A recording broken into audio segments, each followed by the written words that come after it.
দেন গো বাবাজি, কিছু ভিক্ষা দিন। দাদা তুমি আঙ্গ বাইতে আইছ? বলগুর আঙ্গ বলতে বলছি নুন কাতার ভিতর নুন। দাদা একটা কালেকশন কি বইছে, লোক তাই বয়ে রয়েছে। আই তুই দেখতাছি। আসসালামু আলাইকুম। ওয়ালাইকুম আসসালাম। বলেন কাকুরে কি দরকার? কাকু, আমি তো আপনার কাছ থেকে 2 লাখ টাকা নিয়েছিলাম। এই জায়গায় সুদ আসলে সবটি আছে, আপনি গুনে নেন।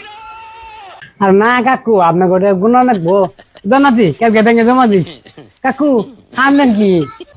কাকু ওলাই গাছে ওর জাল পরে হাত ভাঙছে, আর 1000 টাকা লাগবে। কাকু আগে রেটে করে দিয়া মনে রেট বাড়ছি, ভিক্ষা করবা গেলে মেসে ভিক্ষা দিবা চাই না, খালি করে মাফ করে।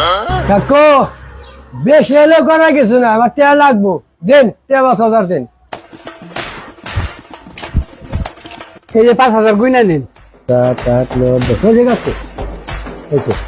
খাল্লাই আমার তো কম দেয় নাই, আমি চলা হামু আপনাকে উপকার করবেন নাকি? আমি বাড়ি বাড়ি ভিক্ষা করি।